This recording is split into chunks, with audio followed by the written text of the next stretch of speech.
Okay, welcome everyone. My name is Dorothée Boulanger, and it's my utmost pleasure to be hosting this first panel tonight on queer African studies.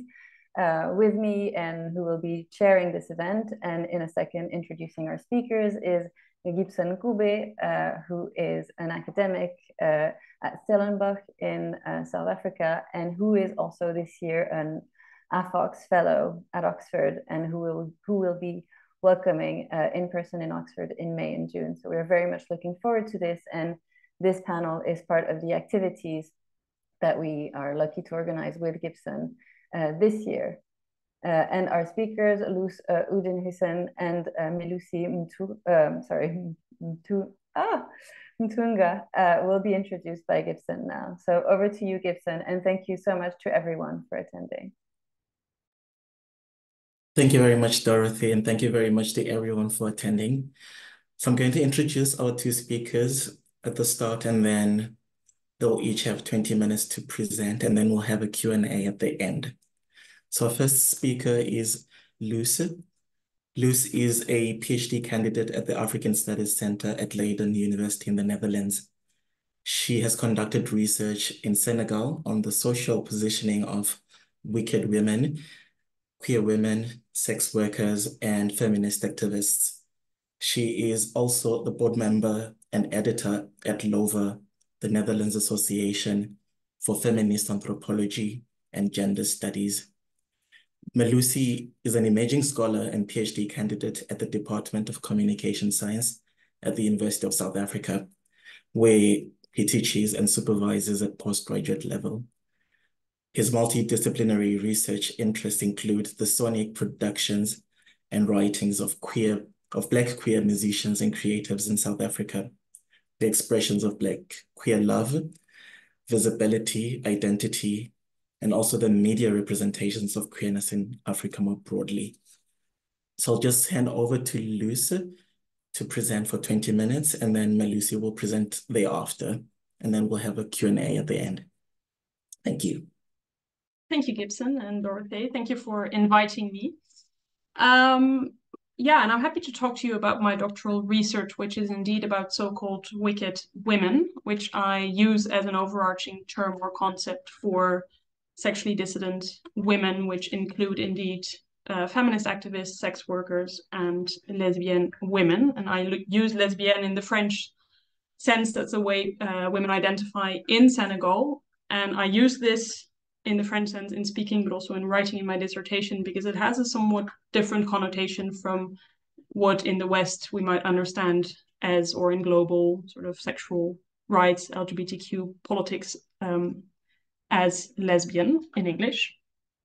Now, in my research, I look at women's agency in relation to debates about their dissident sexual lives. I focus both on women and how they engage with public debates about their or other supposed wickedness, which is mainly the work of the feminist activists, but also and predominantly I focus on the ways in which women individually, but also collectively create spaces and networks in which they can live their dissident desires and intimacies. Now, the room to live these dissident lives shrinks with the growing anti-queer climate in Senegal. And in the context of such anti-queer sentiments, which become apparent among other things through massive anti-queer protests that have been organized in Dakar in 2021 and 2022 most recently, but also a law proposal that was sent to Parliament in an attempt to further criminalize queer sexualities. One of the central questions in my research has been what forms or dynamics does or can queerness take in such a context of sexual anxiety? And in this seminar, I want to focus on one of the dynamics that I encountered among my lesbian interlocutors, which is wache. I'll explain briefly what that means. But it's basically the practice of violently outing in a public fight another woman, another lesbian, who has humiliated your status. It can be an ex-lover who's left you for another woman or a man, but can also be about another woman in your lesbian networks who has somehow challenged your position in the network, which is about hierarchies, it's about adversaries, basically. before I analyze what wache is and why it occurs and what its effects are, let me say something about what inspired me in my analysis. I was reading a book a couple of years ago, which is Naminata Diabaté's Naked Agency, Genital Cursing and Biopolitics in Africa. And in this book, she zooms in on historical and contemporary examples of women's naked protests in Africa and its diaspora to argue that genital cursing and women's disrobing in protest against political powers and institutions was a last resort for women who had no other formal means of addressing power. And rather than focusing on the ascribed mystical qualities of women's naked bodies, and particularly naked genitals of postmenopausal women, which has been a dominant reading of these women's actions, she focuses or she emphasizes the interplay between positions of victimhood and vulnerability and power. And she argues that women's choices to disrobe come from a position of vulnerability, having no other options, no other agency, but may lead, however temporary or partial, to power. Because indeed, the interpretation of these women's actions might well relate to such mystical qualities that are ascribed to their bodies. And her understanding then of agency is that it doesn't exist outside of restrictions, that it's moreover relational and co-constituted in interactions between people and dependent on these changing positions of power and vulnerability. And I found this reading of agency refreshing and inspiring for my own research, and particularly for this practice of wache, these violent fights. Because particularly in a time of growing anti-queer sentiments, outing others and by implication yourself too, because having all this intimate and detailed knowledge about someone else's same-sex practices arguably means that you're a lesbian yourself too, arguably has a negative effect on your own reputation. But it's this context of anti-queerness that makes these acts of wache powerful. It's a representation to this, a response, to this representation of queerness in society, and can only be so effective because the threat of social ostracism and becoming the talk of the town is so real. But how should we understand such a practice or the prevalence of wache among some people? I mean, it's a limited group of lesbian women who do this, who are generally so concerned with keeping their relationships a secret. So I use this concept of naked agency that Diabaté has put forward to understand what wache is, why it occurs, and what its effects are for the representation of lesbian and wicked women, supposedly wicked women more generally, and for forms of lesbian sociality in Senegal. So a little bit more on this representation of queerness. So in addition to these anti-queer sentiments, these protests, this law proposal, Senegal has also seen this increased anti-queer sentiments in the media portrayal of lesbian women and gay men. And in the literature, 2008 has often been marked as a turning point with the publication of photos of a supposed gay wedding. Since 2008, every now and then, scandals have made headlines. And since 2013, these have also included every now and then lesbian. 2013 was the first mediatized scandal of lesbian women. And at the protest in 2021, the organizers also drew specific attention to the supposed lesbianization of society, which had allegedly taken place and had been enabled by the focus on gay men only. So when talking about homosexuality, gay men had been sort of focused on. Now, some of these so-called scandals that media have reported on are indeed instigated by women themselves, in the sense that indeed such public violent fights do occur between women. It is a challenge to write and also talk now about such violence because the negative representation of queer sexualities is so dominant already. But I do think we shouldn't close our eyes to the destructive side of some queer networks. When thinking about the question why this happens, I think we have to understand the paradox of social dependency among lesbian. Social dependency on others is high for everyone in a context of prolonged economic crisis, but it's particularly crucial for queer women. Having a strong network of women who can not only support you financially in the absence of well-paid jobs, but also spatially, to have the space to live your same-sex relationships, or to host you whenever you've had problems with your family, but also socially, learning from and with each other how to navigate the tensions in society is crucial to be able to sustain a queer life in the first place. But these tight networks in which women share everything from resources to housing and lovers inevitably also leads to jealousy and violent arguments sometimes, with women envious then to keep and possess the little that's available to them. So what you hear engages a paradox. Women need each other's care and support to be able to live their dissident lives, yet they also compete over the scarce resources. In other words, care and solidarity coexist with conflict and violence. And when expectations of sociality and reciprocity are not met within these lesbian networks, women may show each other the limits of sharing and care through such acts of watje violence. In Wolof, watje literally means bringing down, and it refers to this violent exposure of a lover or another lesbian who has humiliated your status.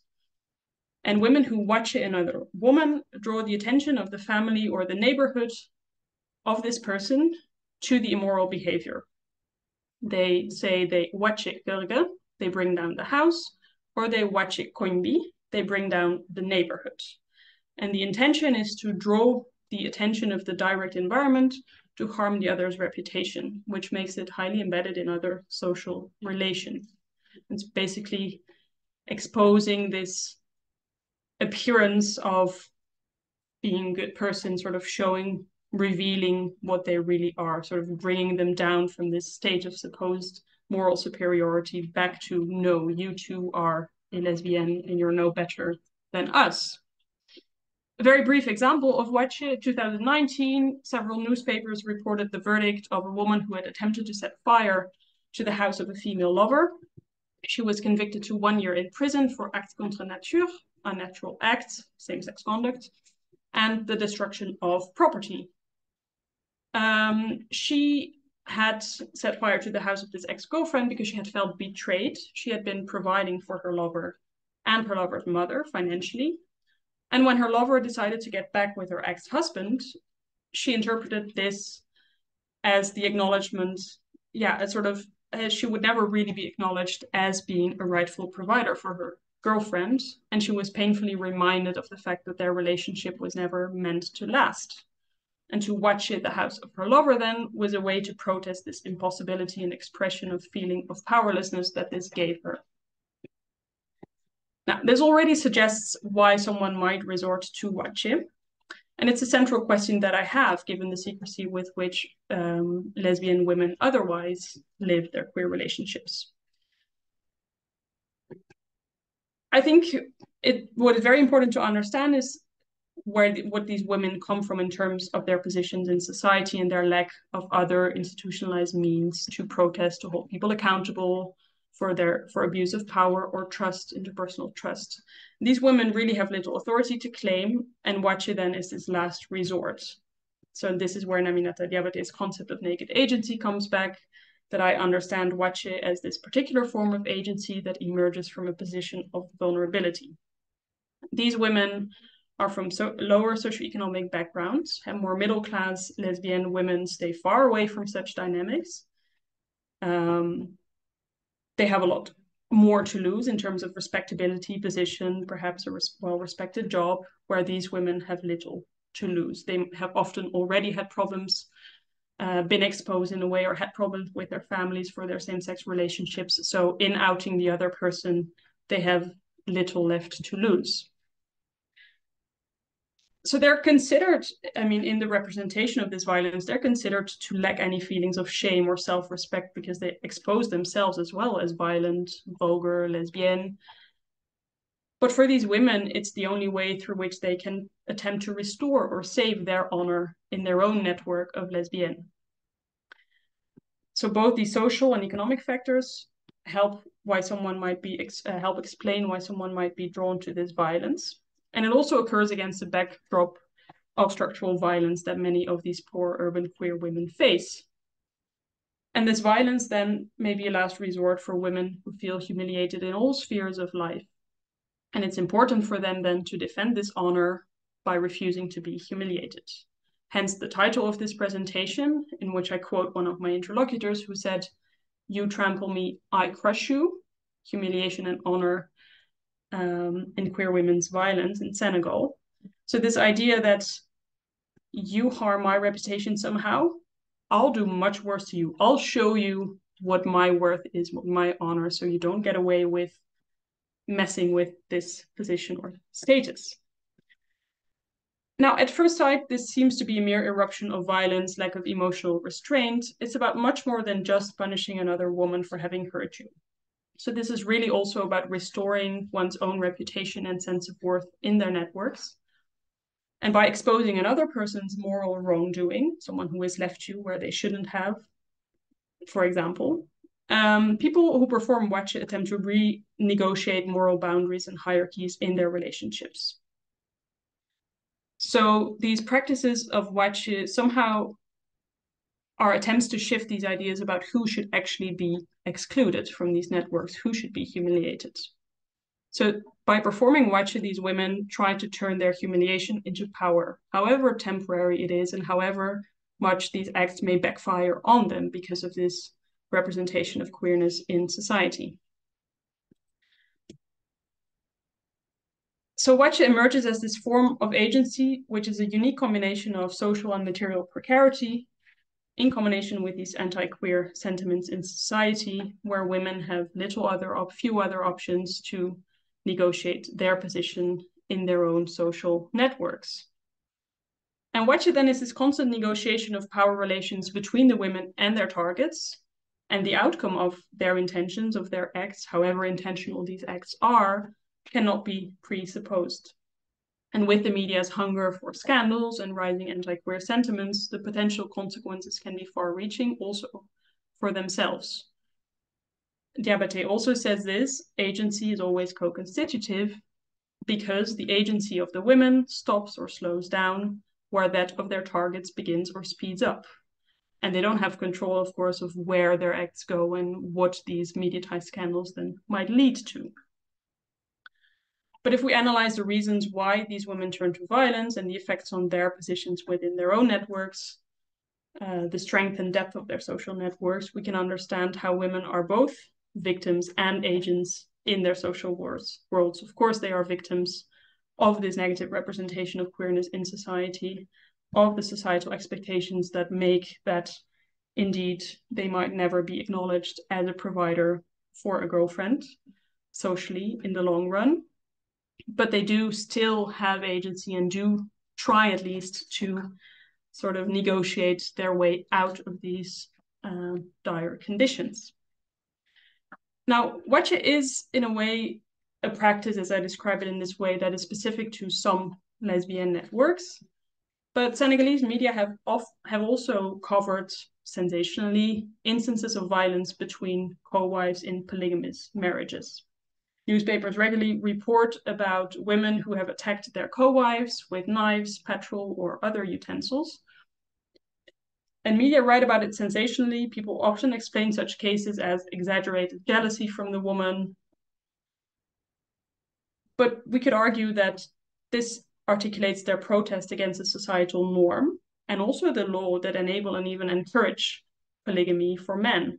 And by attacking a co-wife, they protest polygamy and the unequal treatment of the different wives in the union, for example. Women's resistance to the challenges of polygamy have been part of Wolof traditions. In the ritual of khagar, which means to insult someone or to air their dirty laundry, co-wives could engage in verbal fights during a wedding ceremony to express their anxieties and frustrations about having to share their husband with another woman, which is a decision they often have not had any say in. And the ceremony is gradually disappearing, but the khagar that are still organized are noted to having become increasingly serious and often leading to physical fights between the women and not just verbal insults. And the fact that in khagar, in this tradition, the attack is directed at a co-wife and not the husband who decided to marry someone else, reveals how society pits women against each other. And in the media portrayals, this also happens. The focus is on these women's interpersonal violence, their supposed hot-headedness, and the role of the husbands and their families are willfully ignored. In the case of Lesbiennes, it's also about women fighting among themselves, destroying each other's property. And this representation suits heteropatriarchal power, where women's so-called wickedness is purportedly proven by their aggression, and in the case of Lesbiennes specifically, their moral degeneracy seems apparent from their indecent behavior. This representation is then perpetuated through the material and discursive power of media, as well as of political and religious authorities who have an interest to confirm that queer persons are a threat to the moral stability of the nation. So by way of conclusion, despite the self-exposure and the possible consequences for women who perform wache in the context of these anti-queer sentiments, wache violence is not just destructive. It emerges from a position of vulnerability, but paradoxically is a form of agency for some women in a context in which discretion and secrecy around same-sex relationships are otherwise so important. Drawing again upon Naminata Diabate's conceptualization of naked agency as emerging from these positions of vulnerability has helped me to make sense of what at first sight seems a senseless exercise that could only worsen their already very precarious situation. But rather than seeing wache violence as destructive only, it's a way for some women to take back control and turn their weakness into a strength. And in that way, wache, I think, invites us to rethink conceptualizations of agency and sociality in Senegal, particularly for such marginalized groups. Thank you.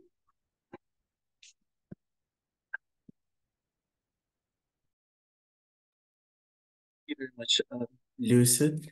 I think we'll just move along to Melusi. But if you have any questions already, please don't hesitate to put them in the Q&A. Melusi.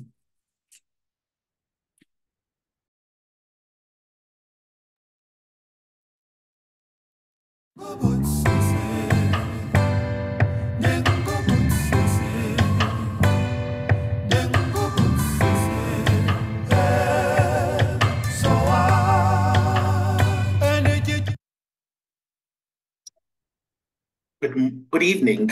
I'm Melusi, and I just wanted to start off this presentation, which explores the work of Majola with a chant that they make in their chorus, which informed the name of this paper.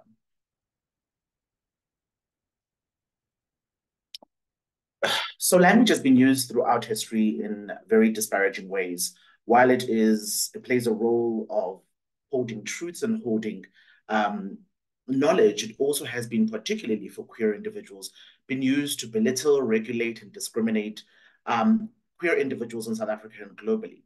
There's a plethora of words that have been employed to achieve such violence, such as Istabane, Ungungili, Ingongoni, Morphi, and Botsisi. The investigation into language, the use of language, particularly within the South African context when it comes to queer identities, is not novel. With a number of scholars such as Msibi in 2013, Untuli in 2009, and Rudrick in 2011, highlighting the ambivalent side of language use, where on the one side it can be used for self-determination. It has the potential to be used for self-determination, for kinship, for situating oneself, but on the converse side can be used for discrimination, violence, and oppression. These scholars recognize the role of language in naming and communicating queer experiences in South Africa.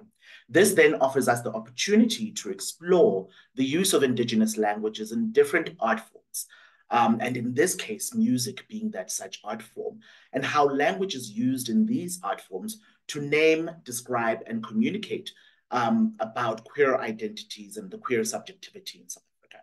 Now, music is the focus and the focal point of this particular presentation because it's been used as a powerful social agent for years by those who are disenfranchised and abandoned.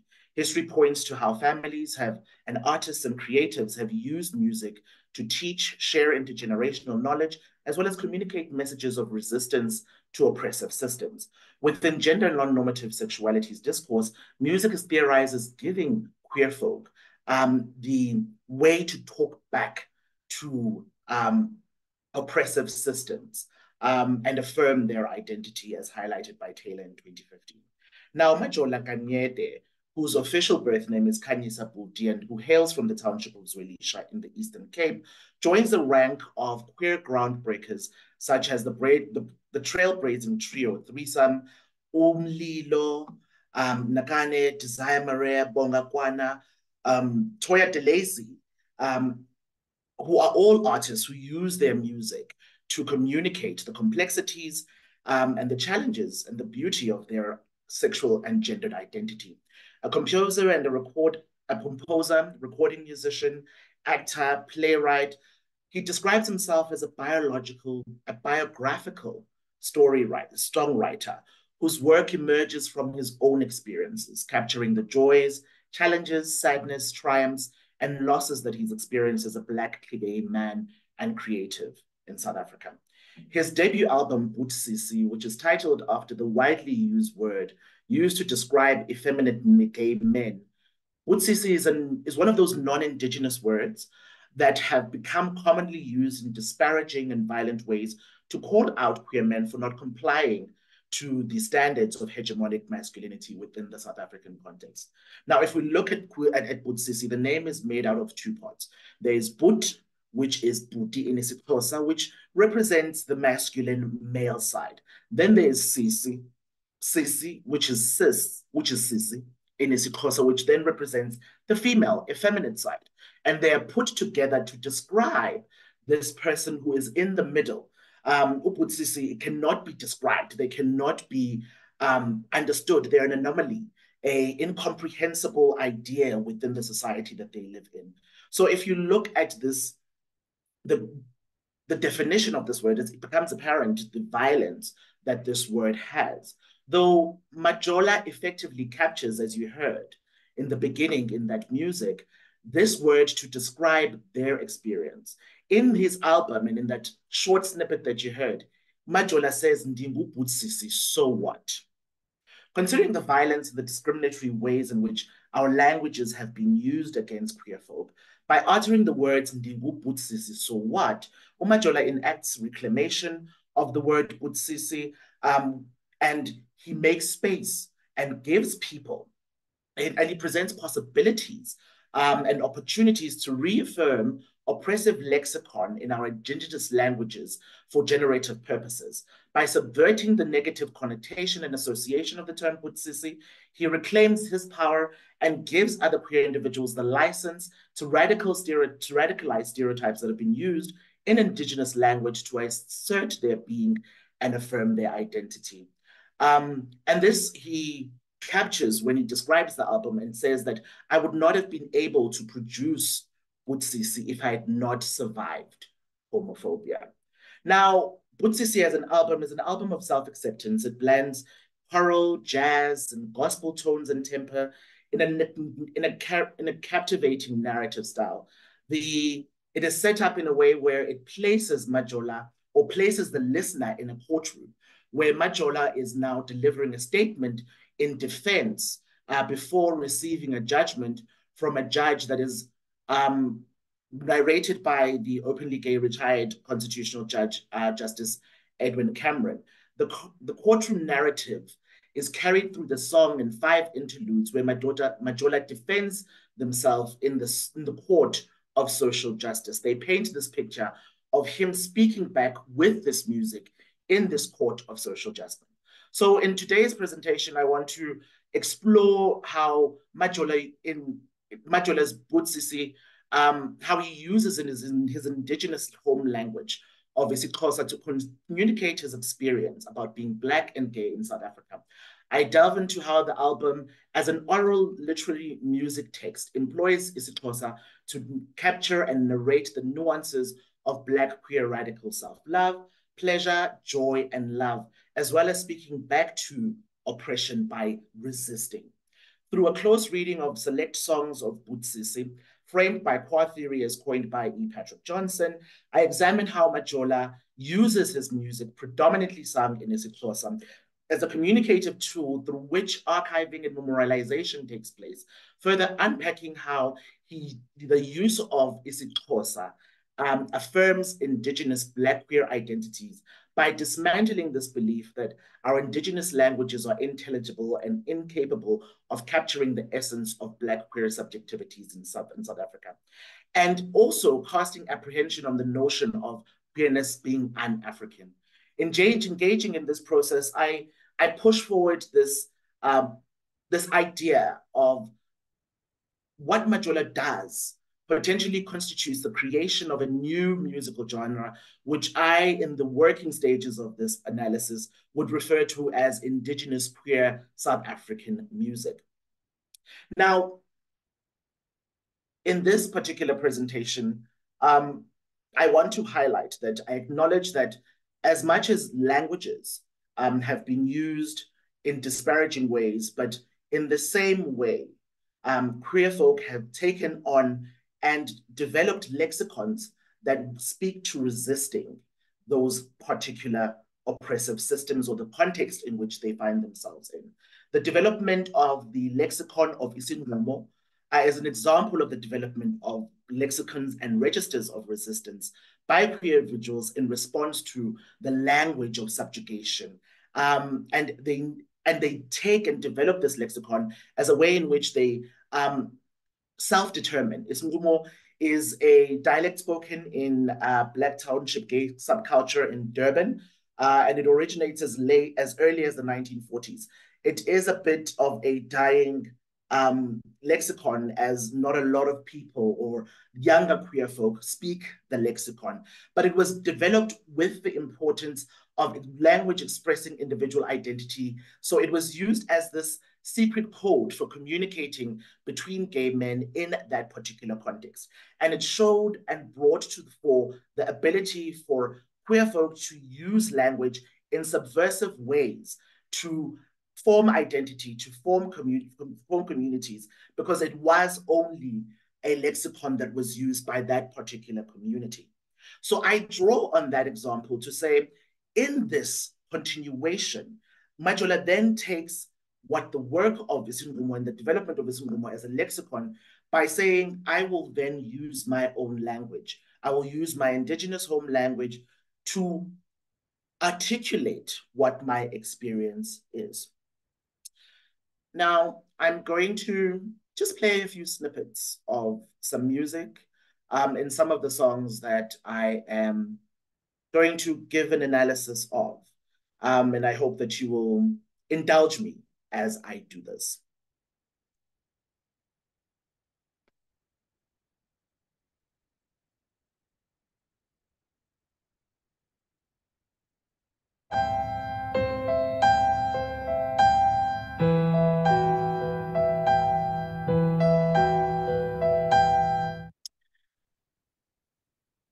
The song you just heard is Bao. In Bao, Majola illuminates the challenges that queer individuals face regarding being accepted by their families and how rejection has an impact on their self-image and self-acceptance. In this melancholy and afflicted song, he chronicles the experience of a gay man who was cast and thrown out of his home by his father for falling in love with another man. In that opening verse, if you might have a chance to hear it, he said, "Waqala udushe," a riot broke out. Emveni kwezithuko, after the insults, ezazisuka kuyise, coming from the father, zibhekiswe unyana, which were directed towards the son. Isono sakhe unyana, the son's sin, was wayethandana nomnye umfana, was that he was in love with another guy, ngaphandle kwenhloni, without shame, waboniswa indlela. In those opening lines of the song, he sets the context of conflict in the home, and he references it to udushe, translated as a riot, which recognizes the magnitude of the oppression, of the occurrence that happens in the home, by referencing it to a public and disorderly and chaotic event. He continues to indicate that this riot occurrence happens because of being berated and sworn at by their father. Considering the loving and caring relationship or the role that parents are expected to use, the berating highlights the abnormality of this particular experience. And as such, that is why he chooses the word udushe to capture that particular occurrence. Through this, they capture the pain and devastation of being sworn at and berated by their father. The following words or lyrics after that opening line simultaneously capture the violence of displacement, uboniswa indlela, and the self-acceptance and resilience of living truthfully and without shame. The man in this narrative isn't publicly in love with another man, which causes great distress for his father because they are openly gay, and as such are now placed on the receiving end of their father's violence, which ultimately leads to this man's displacement and living, which leaves them without a home and kinship. The narrative related in this stanza of Bao focuses on the themes of self-acceptance and resilience, brought to light by the son's lack of intloni zokuthandana nomfana, not having shame for being in love with another man.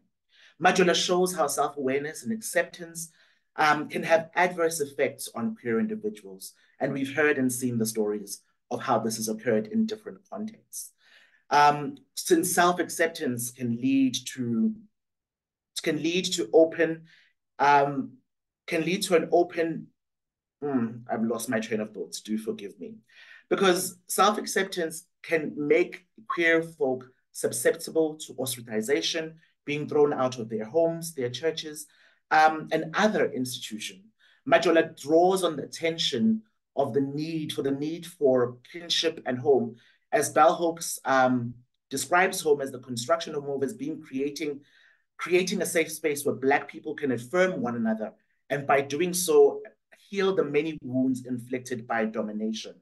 So in this instance, we see how an open, self-aware man who is in love with another man, potentially, or not only potentially, they put themselves out there to lose this kinship, to lose this place where they are able to find peace. In this stanza, Majola ultimately poses to the utility also of our self-acceptance and self-awareness if the result of being open and openly gay, openly queer, and self-accepting and not afraid leads to such devastating effects. Majola is an eloquent storyteller. And in the second verse, he then narrates the result of displacement and loss as the gay man's life is out of control, spirals out of control as they find themselves without a home because they're thrown out of home. He attunes wahamba efuna ikaya. He went looking for a home. Ezidaladweni ezinongozi, in dangerous streets. Waphupukana nesimilo. He lost his moral character. Amaphupho ashabalala. His dreams were shattered. Wazikhangela emehlweni. He looked into the eyes of abafana abadlula ngendlela, of young men passing by. Wachona ezinzulwini, he sank into the depths. Yentiyo neziyobisi, of self-hate and drugs. He then continues to narrate the story to show how, being lost and displaced, he becomes a wanderer, in dangerous streets, searching for what he lost when he lost his home. He becomes a ghost of his former self because he yearns for more. He loses his moral compass and his character for brief delights offered by strangers and the streets. All that he hoped for becomes a different memory as joy comes embodied in the eyes of abafana abadlula ngendlela, boys who are passing by. These boys are merely here for a brief period. They are in transit, stopping temporarily, and when they leave, leaving with bits of him. This results in deep feelings of self-hate and develops into a drug habit. Here, Majola remarks on the trauma of being forcibly removed from one's home and the void that this leaves.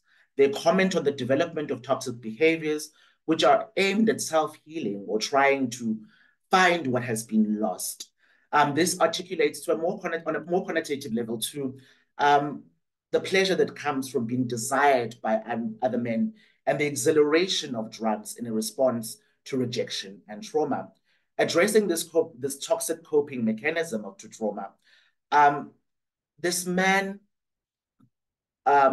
indicating that the causes of risky behavior may stem from attempts to heal, self-medicate, while also exposing themselves to adverse health risk. You know, and also in bringing to the fore the idea of mental health issues that evolve, because he references inti or self-hate and the ultimate drug use. Through the chorus, Majola begs in this, asking why his father is rejecting the gay son. Where will he go and what will this boy do? Oh, bawo sukuflatela. Oh, father, don't turn your back. Oh, bawo unyana wako. Oh, father, your son. Athini na, what must he say? Ayephi na, where must he go? Xa elahlwa nguwe, when he is rejected by you. This song touches on, you know, the themes of self-acceptance and self-love. There's also the notion of self-preservation. Continuing on this notion of self-love and self-acceptance, Majola robustly engages radical self-love in Zithande, Love Yourself.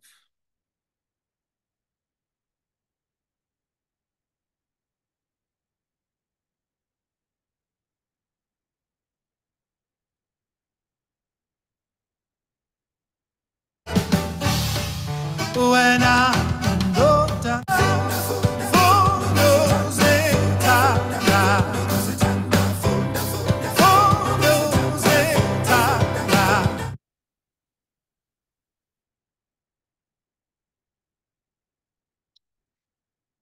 Zithande, as you may have heard, is a jazzy, upbeat song that where he asserts the importance of loving oneself. He particularly places the queer individual at the center by stating, Endana, O son, ethanda abanye abafana, who loves other men or who loves other boy. Funda ukuzimela, learn to accept yourself. Khawuzuze isibindi sokuzilwela, gain the courage to fight back. Kwintiyo yehlabathi, to the hatred of the world. This opening verse gives the queer individual agency. By acknowledging him as a son who is in love with other boy, so he accepts them in their entirety of their attraction, desire, and expression, while removing the secrecy and shame of loving another man.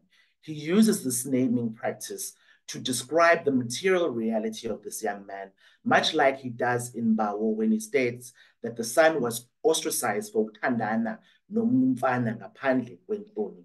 He also normalizes the notion of abafana bathandana nabanye abafana, boys who love other boys. It is worth noting that in doing this, he doesn't employ the Nguni linguistic tool of uklonipa, which can be also described as Islonipo Sabafas, a woman's language of respect, whose language and social actions are intended on showing reverential submissiveness towards men or other persons who are considered superior in the social hierarchy. Majola wants to adhere to the politics. Majola does not want to adhere to the politics of respectability, but rather skillfully uses his isiXhosa to address same-sex love in its genuine form in this opening verse. In this narrative, he draws attention to the homophobia and multifaceted challenges queer individuals face to gain the courage to face adversity on their own terms, and reassuring them that loving oneself is an effective tool used to stand up against subjugation and discrimination.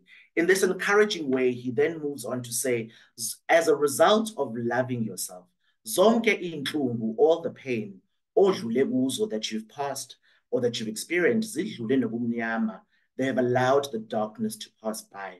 Khangela imbala, look out for the colors. Iqhamuka kumphefumulo, they come from your soul. Imwila kwintetho yakho, they grow from the center of your being. He speaks here to the notion of speaking truth to power by affirming queer individuals as conquerors whose experience have not gone through, whose experience that they've gone through has left with the darkness. And all that is left is the light that, that comes from within their soul. And it can grow into, and this can allow them to grow into more positive self-speak. He encourages positive self-speak and the generative power of positive self-speak, and also shows the theme of redemption that is present and continues to be present in his album, wherein after loss and self-hate and drug abuse that he introduces in Bawo, above all that, after all of that, it falls away. And the only way in which you can be successful in that falling away is by reaffirming yourself again. I think I've run out of time. And it has been a big problem of mine the whole day. So I will leave you with that teaser on the theme of self-love and self-acceptance as captured by Intersectional by Majola in their album Bootsisi. By closing off in way of conclusion and saying, Majola takes his home language, his indigenous language, moves it away from the darkness that is linked to African indigenous languages as left by the vestiges of colonialism and the colonial encounter, and takes his language to engage on the experience of Black queer love in an authentic, unafraid, courageous, and complete way. Thank you.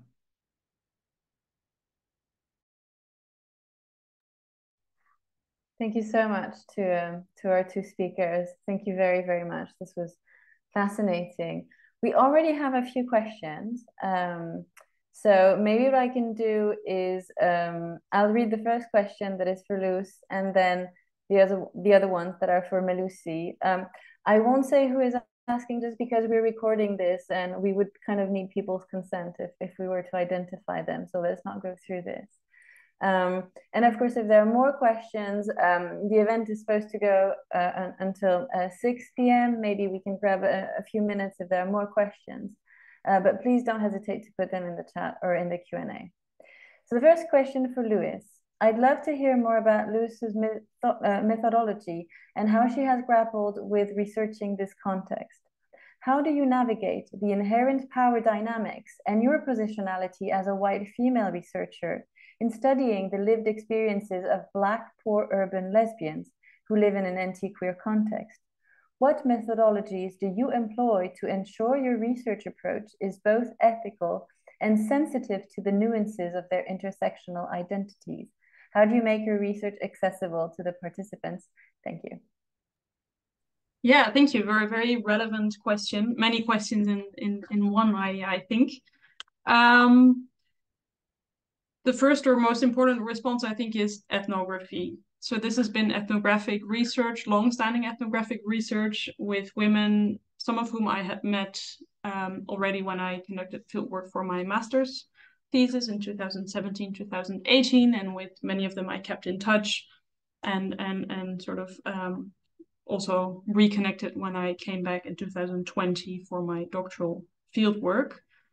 And I think it's this quality of ethnographic research of really spending time with people and not just hearing about stories. So of course, we see this representation of these supposedly wicked, violent lesbians in media, but actually getting to know people's stories, connecting them with them also on a personal level, where it's not just me asking about these interesting stories that I've heard or read in the media, because we also come across these stories, but where these issues come up as you know and get to know people and as people get to trust you.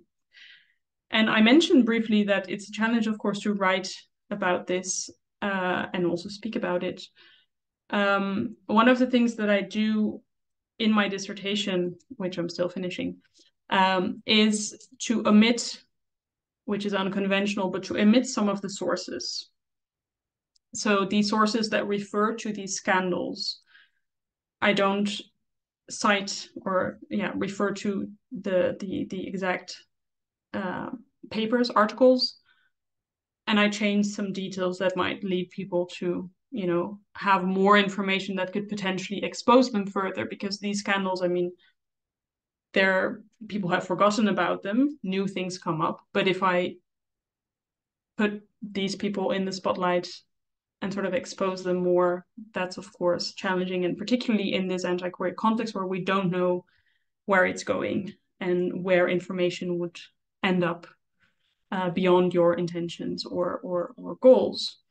In a way, I think sort of the question of how do you deal with power dynamics or positionality as a white female researcher or white researcher are always important questions to reflect upon, and are not always more challenging, perhaps we think, than within in this research with lesbians, queer persons. I think issues of money are also delicate, and sort of talking about sexual dissonance is not necessarily more sensitive in these relationships, particularly when you build these relationships of trust through ethnography and through also sharing sharing with people. What do I do to make my research accessible to participants? Most of these women, as they are from poor backgrounds, have not had much schooling. They will not read this dissertation. We're sure about that.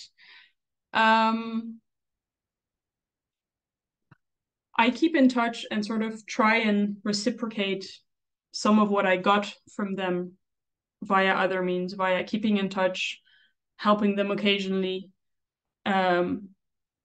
when I was there, sort of socially, when you can help out occasionally financially, in a sort of keeping in touch and sort of keeping committed to people's lives and acknowledging that you're, in a way, even if it is temporary, part of people's lives. So beyond this academic setting where, to be honest, they're not going to get much out of it, and we're both aware of that, and you also have to be, I think, honest about that. So I hope that answers some of the questions. Yes, thank you very much, Luz. I'll ask a couple of questions for Melusi now. And before I do that, just to say, Belinda Dotson left a small message to say, to introduce herself, Belinda Dotson, who is the editor of the Canadian Journal of African Studies, and who says, we would welcome submissions of articles on queer African studies, or even a special issue proposal, and a particular hello to Gibson, our French book review editor. So the message has been passed along. Thank you very much, Belinda. So questions for Melusi now. There are two questions. The first one is, in examining how the Xhosa music lyrics not only challenge traditional gender norms and heteronormativity, but also contribute to the building of queer community, how do these lyrical narratives translate into tangible impacts on the everyday lives of queer individuals within the Xhosa community or broader South African community? There's still high levels of homophobic violence across South Africa. Does music hold power in shaping societal narratives? And have you seen evidence of this with the case studies you have chosen? Thank you. So that's the first question. There's another one that I'll say right now, and you can decide how you want to answer all those. When fathers reject their sons, are they in a way fighting for acceptance by the community? What does this say about communalism, community, and individualism and/or individual agency? So over to you, Melusi. Thank you for those questions. I will start with the last question, and I will just... So the last question asks about when fathers reject their sons, are they fighting for acceptance in the community? What does that say about communalism and individualism? To a certain extent, I think there is a meeting point between individual ideas of what their family structure should look like, and their own individual outlook or hopes as living in a cis heteronormative society. The accepted understanding of sexual orientations exists within this heteronormative idea. And thus, there is also then the narratives of continuing family lineage through marriage and birth of children and so forth. So when an individual who is endodana is then born into this context, but then chooses to, or not chooses, but does then not fit into this mold or this expectation, I believe, and I really need to correct that little blurb that I did of chooses. There's no choice. When they don't fit into this mold, that then causes distress for the father, because the ideas of their legacy, and it's really also linked to legacy, are now, to a certain extent, diminished. So the reason why I say that there is a confluence of these elements, individualism and thinking of the self, as well as community. And particularly when I talk to community, I draw in the example of what is happening now in Uganda, which has literally legalized or made it illegal for an individual to live with a family member who is queer without reporting them to the police. Because if they are found out, they would also be liable for jail time. So then becomes a communal or community issue, because the law particularly dictates to them that they then need to do that. So there is, to a certain extent, ideas around what the community should look like, because these laws are not necessarily informed by just particularly individual ideas. The tenets that base these are the moral fabric of our society, which speaks to the community at large. So there is this thin line between the two. I hope that I've been able to answer that. The first question. The first question speaks to how do these lyrical narratives translate into tangible impacts on everyday lives of queer individuals within the Xhosa community or broader South African community. I can't necessarily, in this instance, make points or make arguments on the material effects, as I have not done a study that looks at an audience study to look at what are the material effects that emerges from you engaging with this music. I have more particularly wanted to focus on what I'm seeing in front of me and how my reading informs what my reading is of this music in relation to what is being pushed forward, as well as the ideas that are being are moved forward. So it's a bit tricky, because I also agree that there continues to be high levels of homophobic violence in South Africa, of course, and it is very, very brutal and very grotesque violence that continues to exist. So in terms of answering the second part, which speaks to how does music hold the power on shaping societal narratives, and if I've seen evidence of this in the case studies that I have chosen, my analysis focused on the music and not necessarily on the outcomes of engaging with this music. So it would be difficult for me to completely make arguments on that. But as a person who's engaged with the music and the creative and sonic outputs of queer South African artists and creatives, there is a personal internal experience that is unique to each individual. And that may not completely translate into broader societal narratives and changing societal narratives, because we also need to acknowledge the mainstream wide distribution of this music is not in rotation as what we would refer as mainstream artists and mainstream music. So it does still stick to particular communities, and as such may not then have far-reaching effects on the greater community. Thank you. I'll just read another question for Melusi, which says, thank you very much, Melusi, for that fantastic presentation. I realize that I find such fascinating presentations on language, art, music of queer performances from the African continent significantly, if not only from South African academics. Have you come across such works of art, especially music from other African countries where sexual and gender minorities are criminalized because they don't conform to social and state expectations of sexuality and gender?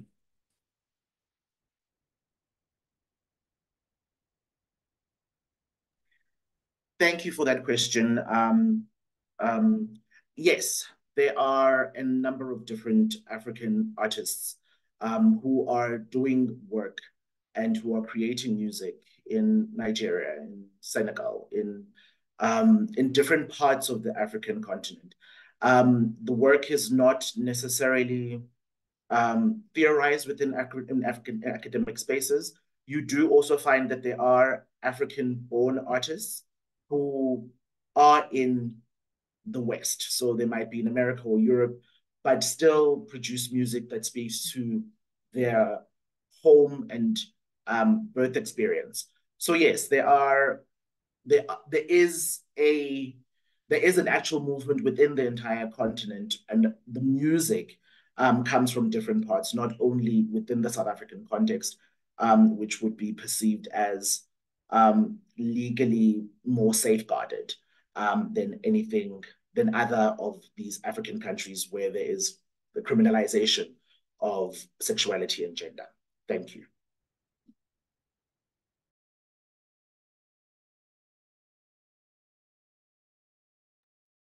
Wonderful. We might have time for another, maybe like a final question, if there is a final question.